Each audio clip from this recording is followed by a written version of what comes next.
പ്രിയപ്പെട്ടവരെ, പ്രസാർ ഭാരതി ചെയർമാൻ നവനീത് സെഗാളിന്റെ രാജി അംഗീകരിച്ച് കേന്ദ്രം. 1.5 വർഷം കൂടി കാലാവധി നിലനിൽക്കെയാണ് സെഗാളിന്റെ രാജി.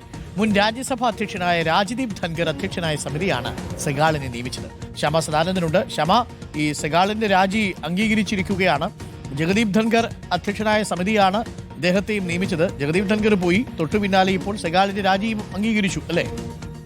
അതെ, അതായത് 2024 മാർച്ചിലാണ് ഈ ജഗദീപ് ധൻഖർ അധ്യക്ഷനായ സമിതി നവനീത് സെഗാളിനെ പ്രസാർ ഭാരതിയുടെ ചെയർമാനായി നിയമിക്കുന്നത്. ജഗദീപ് ധൻഖർ രാജിവെച്ചതുപോലെ തന്നെ ഇപ്പോൾ നവനീത് സെഗാളും രാജിവെച്ചിരിക്കുന്നു. അത് തന്നെയാണ് ചില വിവാദങ്ങളൊക്കെ സൃഷ്ടിക്കുന്നത്. പ്രത്യേകിച്ച് രാജിയുടെ പ്രത്യേകിച്ച് ഒരു കാരണം എടുത്തു പറയാതെയുള്ള ഒരു രാജിയാണ്.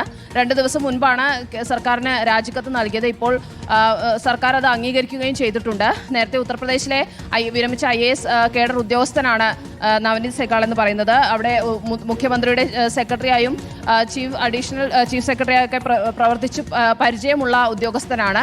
ഇദ്ദേഹത്തെയാണ് കഴിഞ്ഞ 2024 പ്രസാർ ഭാരതിയുടെ ചെയർമാൻ സ്ഥാനത്തേക്ക് നിയമിച്ചത്.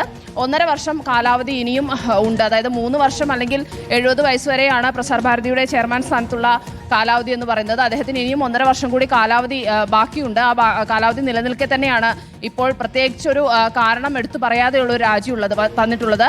ആ രാജി കേന്ദ്ര സർക്കാർ അംഗീകരിക്കുകയും ചെയ്തിരിക്കുന്നു. നേരത്തെ മായാവതിയുടെയൊക്കെ വിശ്വസ്തനായിട്ടുള്ള ഉദ്യോഗസ്ഥനായിരുന്നു അദ്ദേഹം. താങ്ക് യു ശ്യാമ സദാനന്ദനാണ് വിവരങ്ങൾ നൽകിയത്.